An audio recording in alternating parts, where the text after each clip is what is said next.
कि पितरे में खा लेकिन कुत्ता बनकर उठे।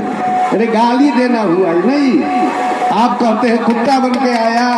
जिसका आहार गड़बड़ है, जिसका व्यवहार गड़बड़ है, उसके द्वारा आप कहते हैं कि उसके पेट जो पैखाना खाता हो, जो मल भक्षण करता हो, और उसको खिला देते हैं, वो कहते हैं उनके पेट में का वहां चला गया।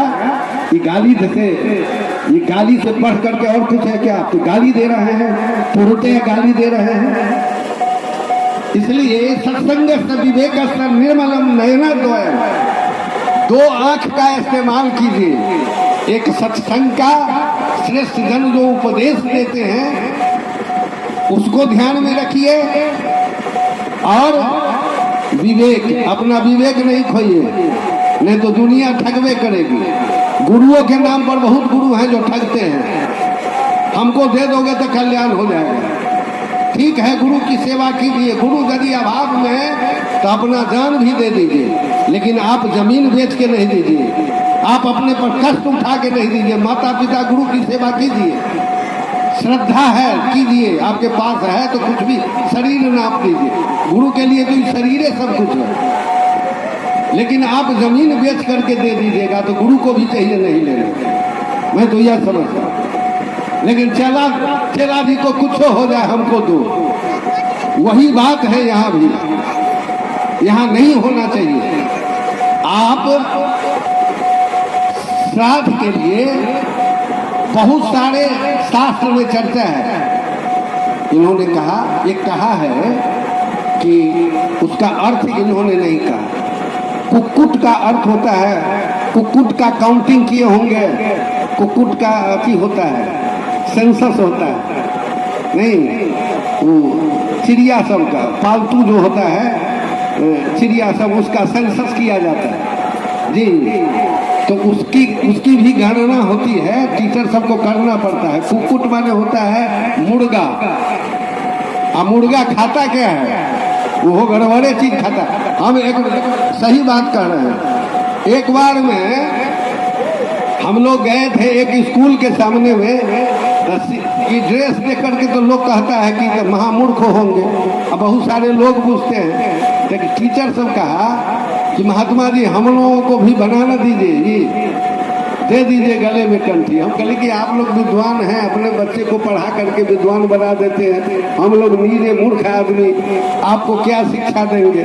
आप पहले ही से बहुत बड़े शिक्षित बने हुए हैं। जो शिक्षित अपने से बन जाता है उसको शिक्षा की जरूरत नहीं होती है। भरे हुए घड़े में दूसरा जल नहीं अट सकता है। जो स्वयं आप तो अपने विद्या के अहंकार में डूबे हुए हैं, इसलिए ना आपने ऐसी बात कही है।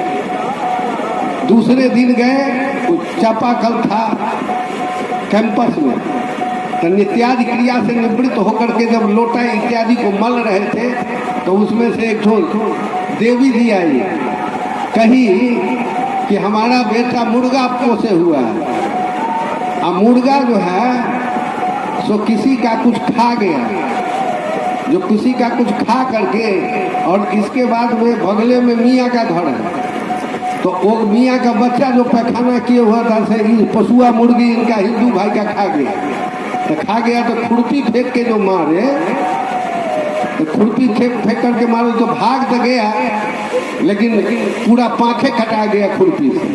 तो कहा कि तभी इसको मार करके खा लिया जाए। तो टटके पैखाना खाए हुआ था, उसके आंतरी को जब दूहा तो निछक्का पैखाना आया। उसी रोज से वो कहा कि ना हम कंठी पहनिए लगे, तो साफ पैखाना इसमें से निकला। नहीं, लोग खाते हैं, अकम्भ बढ़ते हैं कि हम उत्कृष्ट हैं, ये लोग नहीं, हम लोग नहीं खाते हैं तो हम लोग मूर्ख हैं। जो खाते हैं वो कहते हैं कि अरे वाह इस बड़ा गड़बड़ सरबड़ चीज बोलते हैं। नहीं, धर्म पर नहीं है। धर्म का अर्थ लोग नहीं पूछते। धर्म का अर्थ होता है जो आप दिखाई पड़ते हैं वैसा आप में गुण होना चाहिए। आप यदि टीचर हैं तो ईमानदार टीचर बनिए, आप पिता हैं तो ईमानदार पिता बनिए, आप बेटा हैं तो ईमानदार बेटा बनिए, आप हल जोते रहिए ईमानदार हरवाह बनिए। जो कुछ इसलिए किसी विद्वान ने लिखा वर्क इज वर्शिप, वो गड़बड़ नहीं लिखा है। आप सब चीज में हम संत हैं तो ईमानदार संत बने। यही है पूजा, इससे बढ़ करके कुछ नहीं है। आग का लक्षण आप पानी है, पानी का लक्षण क्या है? आग को बुझा देना। आग पानी को कितना आप गर्म कर दीजिए, नहीं अत्यधिक गर्म कर दीजिए, उष्ण कर दीजिए, फिर भी आग पर डाल दीजिए गलते हुए आग पर, तो उसको बुझा देगा। उसका गुण है, उसका धर्म है। और कम से कम आजकल का जो पढ़ा लिखा लोग है वो तो जानता होगा, क्योंकि 10th तक जो जाता है तो उसमें सारे विषयों की पढ़ाई होती है। उसमें कहता है ऑक्सीजन का गुण धर्म क्या है, नहीं जल का गुण धर्म क्या है। आपका जो गुण है, आप जो बाहर से दिखाई देते हैं वही भीतर से आप में होना चाहिए। आप यदि दाढ़ी बढ़ाए हुए हैं तो भीतर से भी आप संत दिखाई पड़ना चाहिए। यदि ऊपर से दाढ़ी बढ़ाए हुए हैं, एक आदमी जा रहा था ट्रेन में, तो टीटी समझने वाला टीटी दाढ़ी वाला को कह दिया कि टिकट लो। कहा कि हम लोग तो बाबा जी हैं। तो कहा कि बाबा जी हो तो प्रश्न का जवाब दो, सीता का हरण किसने किया? तो कहा कि सीता का हरण किया रावण ने। कहा कि नहीं, सीता का हरण रावण ने नहीं किया, 300 रुपया जुर्माना लगा। जवाब दे देता था ठीक है। सारा बोगी का लोग कहा कि संत को क्यों तबाह करते हो? सच में ही रावण ने अपहरण किया कि नहीं? रावण नहीं किया, साधु ने किया। यदि साधु बन करके वो नहीं आता तो सीता का अपहरण नहीं होता। तो आप इस बात पर, महीन बात पर ध्यान दें। बहुत बड़े साधु सब अभी खिचड़ी खा रहे हैं। क्यों खा रहे हैं? ऊपर से साधु बत है, चेहरा तो है, लेकिन भीतर कहीं से साधु नहीं है, कहीं से नम्रता नहीं है। इसलिए धर्म को लोग समझते नहीं है, वो धर्म बूझते हैं दूसरे चीज को। लोगों ने जो सिखा दिया है उसी को धर्म कहते हैं। इसलिए मैं अत्यधिक इस पर नहीं बोल करके जी मैं कहता हूं कि श्राद्ध सबसे अत्यधिक किया था।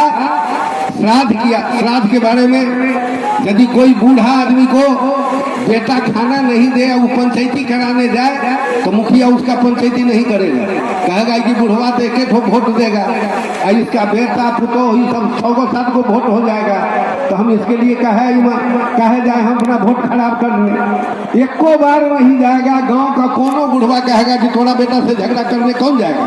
नहीं जाएगा, थोड़ा बेटा बड़ा बेकार है।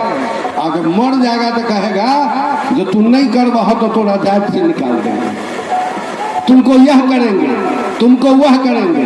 अरे ये बुद्धि जिंदा में यदि कर दो, हम भी कहते हैं कि जो अपने माता पिता की सेवा नहीं करे उसको सामाजिक बहिष्कार करो। इन श्राद्ध है। श्राद्ध का अर्थ होता है श्रद्धया पितृ सेवार्थी तत्श्राद्ध। श्राद्ध है जीवित माता पिता की सेवा करना, मरे हुए को तुम खिलाओगे क्या खा लेगा? हम श्राद्ध की बात करते हैं। राजा दशरथ जब उनका प्राणांत हुआ था तो राम और लक्ष्मण तो जंगल ही चले गए थे। भरत ननिहाल था, शत्रुघ्न ननिहाल था, उनको बुलाया गया, आकर के खूब रोए। उनके श्राद्ध का मैं चर्चा कर रहा हूँ। रामचरितमानस में है अयोध्या कांड 69 दोहा से है क्या? सुनहु तात धीरज धरहु, उठहु जो अवसर आज, उठे भरत गुरु बचन सुनी, करन कहू सब साज। गुरु कहते हैं कि उठहु तात, हे तात उठ जाओ, धीरज धरो, अब जो क्रिया है अंत्येष्टि का वो सब करो। अंत्येष्टि क्रिया कैसा? ये हम लोगों से बढ़िया बनाया, हम संक्षिप्त में कहते जा रहे हैं। सरजू तीर रचिता बनाई, जनु सुरपुर सो पान सुहाई। ने ऐसा चिता बनाया जो बुझाता था कि यहीं पर चढ़ के स्वर्ग चले जाएंगे, सुरपुर चले जाएंगे। कौन? दशरथ सुरपुर चले जाएंगे। और श्राद्ध कैसा किए तो सोधि सुमृति सब वेद पुराना अकिन्ह भरत दस गात विधाना। शोध करके क्या तो शोध स्मृति स्मृति वेद पुराण का शोध करके श्राद्ध किया। 10 गात्र क्रिया को कहते हैं श्राद्ध। श्राद्ध किया 10 विधान से नियम से और इस श्राद्ध करके और अंत में लिखा दान क्या क्या दिए। सिंहासन भूषण वसन अन्न धरनि धन धाम दिए भरत लहि भूमि सुरा भे परिपूरन काम। सिंहासन दिए रत्न जटित हीरा रत्न से जटित सिंहासन दे दिए। भूषण सोने हीरे जवाहरात के आभूषण दिए दान में। वसन वस्त्र दिए। अन्न दिए धरती दान में दिए। धाम महल सब दे दिए दान में। और पंडित जी सबका पेट भरता नहीं लेकिन वो आप्त काम हो गए। कह दिए कि अब बेसी दीजिएगा तो हम लोग रखेंगे। इतना श्राद्ध सुंदर ढंग से। और कैसा किया अपितुहित भरत किन्ह जस करनी सुमुख लाख जाए नहीं बरनी। तुलसी बाबा कहते हैं कि एक मुंह से उनका कितना गुणगान किया जाए जो पिता के कल्याण के लिए भरत ने किया। 1 लाख मुंह रहता तैयो वर्णन करना मुश्किल था। एक मुंह से हम कितना करें। एक तो श्राद्ध ही किए। दूसरा श्राद्ध जब ये लोग मनाने के लिए गए श्री राम को तो श्री राम ने भी गंगा के किनारे एक श्राद्ध किया। और एक श्राद्ध तो दूसरा हो गया। जब जंगल में जाते जाते गाया पहुंचे तो कहता है गाया में जाने के बाद में एकदम टिकट कट जाता है वहां का। लेकिन अभी भी जाइएगा आप गाया में तो देखिएगा भरत का हाथ निकला हुआ है। माटी का पिंडा है इसमें। आज भी गाया में सीता कुंड के नजदीक हम लोग जा करके देखे हुए हैं। वहां भी गए तो एक श्राद्ध और किए। गाया का भी श्राद्ध कर लिए। और तनी घूमने के लिए उधर चले गए तो फिर हाथ बढ़ा दिया। लिखा हुआ है अब झूठ हो या सच हो। हाथ बढ़ा दिया कि हम भूत बन करके बउआ रहे हैं हमारा कल्याण करो। तो फिर एक तो माटिए का पिंडा बना करके सीता जी दे दी।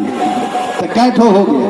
एक ठो भरत किया दूसरा श्री राम किया तीसरा भी श्री राम किया चौथा पिंडदान सीता किया। 4 श्राद्ध किया। अब फिर भी लंका कांड में जब वो जीत उत करके आते हैं तते ही अवसर लंका कांड में तेही अवसर दशरथ तहाँ आए तनय बिलो की नयन जल छाए।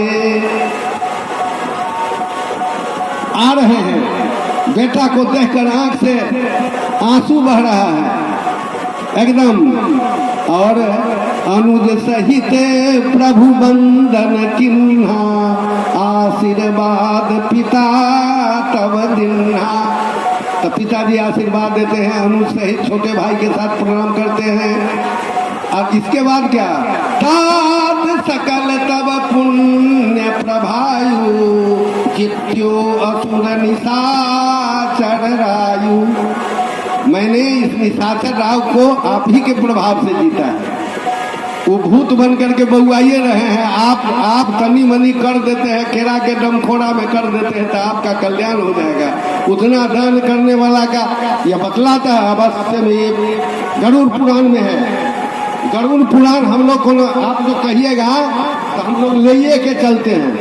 अस्त्र ले करके चलते हैं। गरुड़ पुराण एकदम जिनको शंका हो आ सकते हैं चर्चा करने के लिए। इसलिए मैं कह रहा हूं कि कहीं से उनका अवश्यमेव भुक्तव्यम कृत कर्म शुभाशुभम ना भुक्तं क्षीयते कर्मम कल्पकोटि शतैरपि। करोड़ों युग तक आप जो काम करेंगे उसका फलाफल आपको मिलेगा नहीं, कीजिएगा नहीं मिलेगा, अवश्य भुगतना पड़ेगा। जो काम किए हैं उसका फल भुगतना पड़ेगा। शुभ किए हैं तो शुभ, अशुभ किए हैं तो अशुभ। विद्यार्थी है गार्जियन का पैसा लेके जाता है स्कूल और रास्ता में चला जाता है सिनेमा घर में, वो पास होगा? जिसको कलेक्टर बनना है, इंजीनियर बनना है, ईमानदारी से अपने कार्य को करेगा वो कलेक्टर बनेगा। हमारे गांव में इधर बना है 1 ठो कलेक्टर, 3 ठो कलेक्टर, एक के आदमी का बेटा, एक के आदमी का, एक बेटी या 2 बेटा, इनके घर के बगल में एक ही आदमी का बन गया है। एक बेटी अभी कमिश्नर है, 2 ठो बेटा कलेक्टर है, एक ठो नए हमारे गांव में बना है, ब्राह्मण बने हैं। इंजीनियर तो हमारा अंदाज है कम से कम 5000 इंजीनियर होगा, वो बड़का बड़का सरकारी इंजीनियर, और छोटका के 10,000 5,000 के कोनो पूछने वाला नहीं। क्यों ऐसा हुआ? आप जिस चीज में ईमानदारी करेंगे, अपने कर्तव्य का निर्वहन करेंगे, आप हमारी बात सुनिएगा, तदनुरूप आचरण कीजिएगा, आपका कल्याण है। नहीं सुनिएगा, अब सुनिए कि बकड़ बकड़ बोल रहा है, उससे हमको क्या लेना देना है, बोल रहा है। तो इसलिए हमने कहा कि सारे शास्त्र वेद उपनिषद पुराण यह कहता है, मैं एक कहानी कह के, ये सच्ची घटना है, सच्ची घटना मैं कह दूं, कतिक समय भूलू नो अच्छे है। एक सच्ची घटना मैं कह देता हूँ। हमारे एक साथी थे तिवारी जी, प्रमोद तिवारी, हम शिक्षक का कार्य करते थे मोतिहारी के बॉर्डर पर, था मुजफ्फरपुर जिला लेकिन मोतिहारी के बॉर्डर पर, और वो थे बाहर के, पश्चिमी चंपारण के थे। तो आए हुए थे, टीचर थे, तो कहते थे कि आप लोग सही कहते हैं। हमारे गांव में एक प्रताप बाबू थे, हाई स्कूल के हेड टीचर, तो हाई स्कूल के हेड टीचर थे, तो उनका जो ननिहाल था उधर मोतिहारी जिला के मोतिहारी स्टेशन के इधर एक स्टेशन है जीवधारा, जीवधारा के नजदीक एक कबीर आश्रम है। राम स्नेही बाबा वहाँ के बहुत अच्छे विद्वान महात्मा रहते थे, वो भी देश चले गए हैं, अभी नहीं है। हम लोग जाते थे वहाँ, 500 एकड़ जमीन है उस आश्रम में। तो वो जो उनका ममहर जो था, उनका ससुराल था प्रताप बाबू का, वहाँ वो हाई स्कूल के हेड टीचर थे। तो बेटा उनका ननिहाले में पढ़ता था मैट्रिक तक, तो दिन रात जा करके बैठता था, महात्मा जी से सत्संग करता था। उसी गांव में आश्रम था, तो जाता था। तो इनके दिमाग में संत वाली बात आ गई, जड़ कर गया था, बचपने से वो वहाँ जाते थे, एकदम दिमाग में बैठ गया था। बैठ जो गया तो ये जो है सो जब इनका प्रताप बाबू जब एक्सपायर किए, गांव जात के राजपूत, 150 बीघा जमीन, एक तो बेटा, कोनो कमी नहीं, जातो दबंग, धन का भी अभाव नहीं, गांव में सबसे बड़े धनी बने। लोग अपना दांत पिजाने लगे कि यह दान लेंगे वह दान लेंगे, सब कोई अपना अपना मंसूबा बढ़ाने लगा। श्राद्ध जो होता है 3 प्रकार का होता है। एक तो होता है खोड़स श्राद्ध, सबसे दबहा श्राद्ध, उसमें देखिएगा केरे के डमखोड़ा के बर्तन उर्तन बना के दे देता है, इसलिए देता है कि ये नहीं देगा तब हमारा असली बर्तन देने वाला नहीं देगा, तो इसलिए केरे का गमखोड़ा का बर्तन उर्तन सब लेकिन लेता है 14 मासी का खोड़ा। उससे तनी बढ़िया श्राद्ध होता है, उसको वो श्राद्ध जो है तो सामान्य लोग सभी कोई करते हैं। और सबसे उत्तम श्राद्ध जो है उसका नाम है वैदिक श्राद्ध, और उसका दूसरा नाम है वृक्षोत्सर्ग श्राद्ध। वृक्षोत्सर्ग होता है वृखभ माने भोला बाबा, बैल, उसमें बैल को दागा जाता है, बैल के आगा अचुत्तर दोनों दागा जाता है। अब उसका नाम है भोला बाबा, दागा जाता है। नहीं, नाम कितना सुंदर रखे हुआ है। सरसी धिपा की उसमें अथी का त्रिशूल उगाता है, एकदम दुर्गंध से भर जाता है भोला बाबा के दाग का। और वो कहाँ चिल्लाएगा तो उधर स्वर्ग में जाएगा। वहाँ कितना दगा गया, लेकिन नहीं हो। तो वैदिक श्राद्ध का सब मंसूबा बनाए हुए, मंसूबा बनाए हुए थे वैदिक श्राद्ध के। मीटिंग बैठी, कहीं उनके बेटा को कि अब कलेक्टर बन गया उनका बेटा। कहा कि कलेक्टर साहब, आपके बेटा हाई स्कूल के हेड सर से रिटायर किए हैं, आप कलेक्टर हो गए हैं, फिर कमी किस बात की है? आपको वैदिक श्राद्ध करना चाहिए, आपको दान पुण्य जी खोल करके लुटाना चाहिए।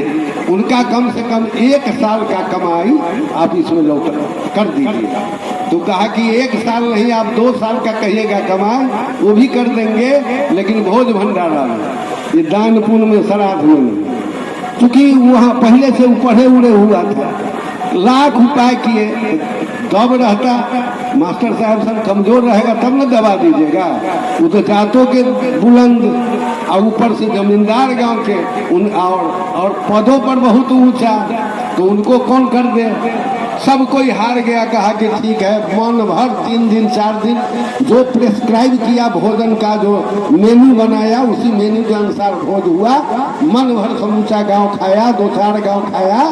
और बाद में चल करके जब वो चले गए ड्यूटी पर, तो एक फेकू नाम का मुसहर था, उसको पंडित जी पति आए, उसको कहे कि 2 बोतल तारी तुमको सवेरे देंगे और 2 बोतल साँझ में देंगे और 2 बोतल 12 बजे में देंगे और चिकना भी देंगे। श्राद्ध यदि कलेक्टर साहब कर देंगे तो कुछ दक्षिणा मिलेगा, तो सेहोत में से तुमको देंगे। तुमको सिर्फ प्रताप बाबू कह करके खूब सिखा उखा दिया। वो खूब खेलता था, हम प्रताप बाबू छियो, हम सौंसे गांव के भूज देबो, हमर श्राद्ध न भेलो, ककरो जिंदा न रहे देबो। लोग सब कहे कि जो श्राद्ध की नहीं किया है आपका बेटा, तो बेटा तो हमार पढ़ लिख के बुर्बक हो गए, तोरा सबके सिखावा के चाहिए नीक से, तू सब ओकरा दबाव नहीं डाल रहा। एहन दबाव मुसाफिर जी जका एहन दबाव नहीं डाल रहा, क्या वो नहीं कल। हम सौंसे गांव में ककरो अखनो ओकरा पर दबाव डाल रहा। बेचारा क्या करे। एक दिन लोग सब भेजा, जब भेजा कलेक्टर के पास, कलेक्टर साहब को कहा कि कलेक्टर साहब आप नहीं किए श्राद्ध, अब भुगतना पड़ रहा है सौंसे गौवा को, तो सौंसे गौवा मर जाएगा तो कैसे? तो आपका प्रताप बाबू आते हैं फेकुआ मुसहर के देह पर। कहा कि वाह, आते हैं? हाँ एकदम आते हैं। तो कहा कि ठीक है, आते हैं तो हम चलते हैं। जा करके हमारा जो हाई स्कूल के बगल में जो जमीन है 5-6 एकड़ का, उसको जुतवा करके कंप्लीट रखिए। उसी जगह 2-4 गांव का मीटिंग कर दीजिए। हम धोखा में थे, हम कह देंगे तो सब कोई बढ़िया से श्राद्ध करेगा। आप सब